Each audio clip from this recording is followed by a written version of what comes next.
Free Speech Fridays, brought to you in association with the champions of free speech in New Zealand, the Free Speech Union. Do visit the Free Speech Union, FSU, online. They had an initiative this week, an outreach program into schools. And if your school's interested in taking part and teaching younger people, New Zealanders, the value of free speech, please get in touch with the FSU.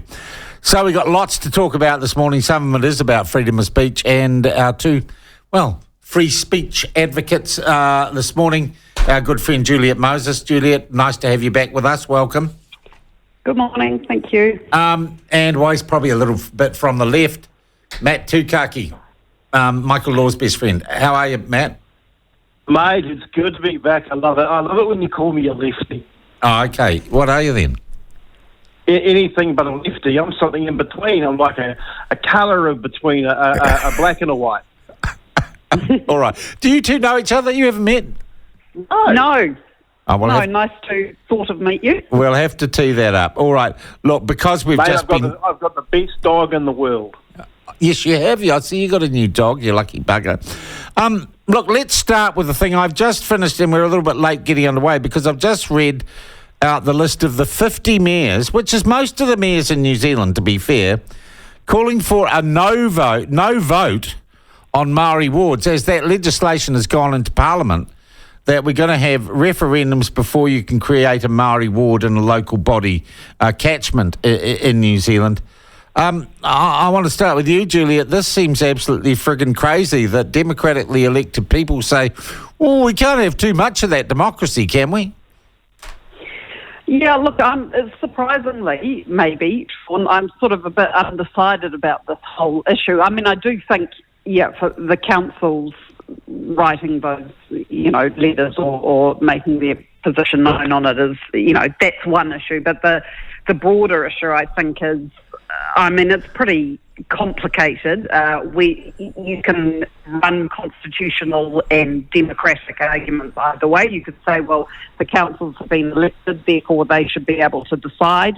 And if you look at the whole referendum issue, I think referenda are very complicated, time-consuming, expensive, etc. So I think the whole issue is very complicated. Of course, there's the treaty issues as well. There's a lot. I think you could say that there's a lot of different branches of our democracy. Well, the Act would argue the fundamental thing, Juliet, is one person, one vote, or one person, two votes each, that we don't discriminate on grounds of race in our democracy. Yes. But you could also say that the councils should, they have been elected, so they should be able to decide for themselves. Yeah. You can also say the Waitangi Tribunal has overstepped its mandate. We'll come back to that. Yeah, Matt. The truth is, actually, without ward seats, Maori are actually proportionately overrepresented in local government, and indeed at a national level in our parliament. They do rather well at politics without getting a hand up by the honky coloniser. See, that's what I love by being on your show, because I get to say, come on, you haven't lead.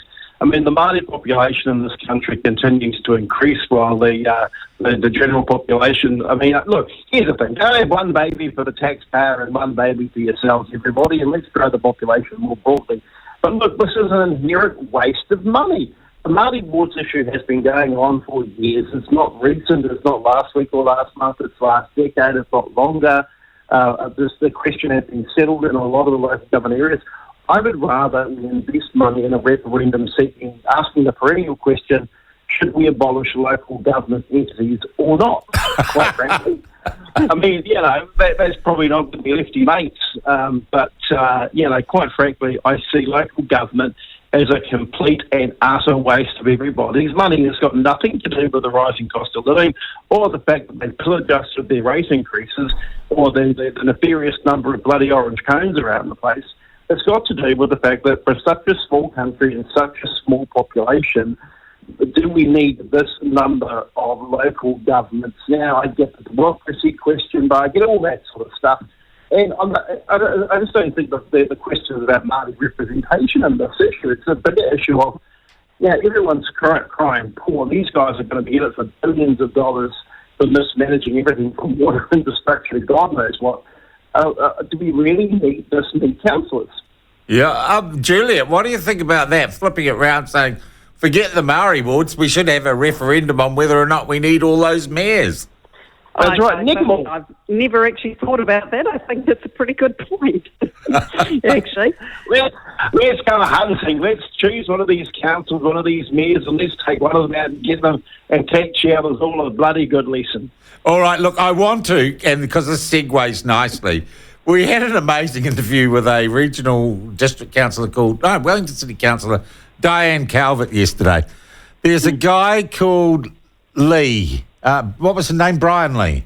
Brian Lee. Yeah.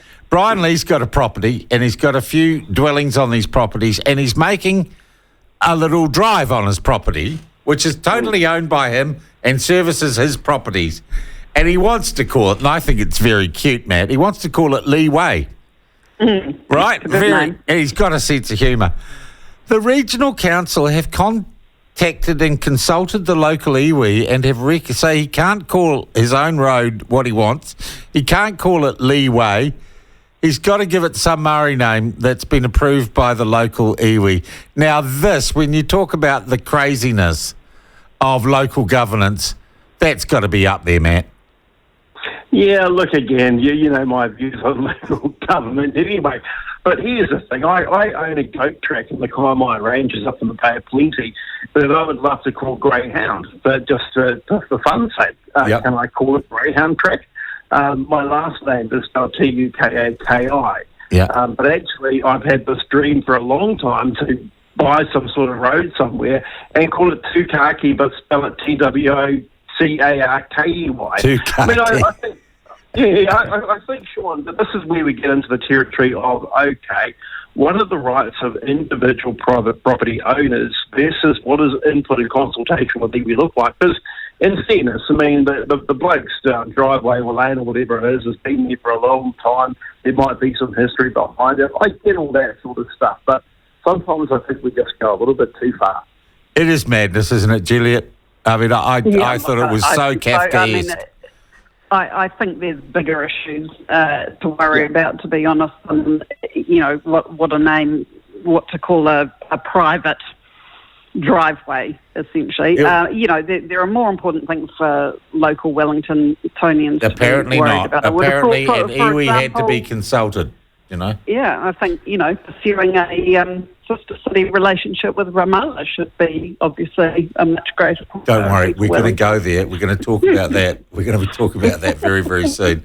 Okay, so we've got our irrelevant, small-minded local body issues have been dealt with, guys. We're going to take a break. Then we come back. We're going to talk crime and punishment and protesting and all those good things in just a moment. We're on Free Speech Fridays, brought to you by the champions of free speech in New Zealand, the Free Speech Union. And with us this week, Matt Tukaki and Juliet Moses.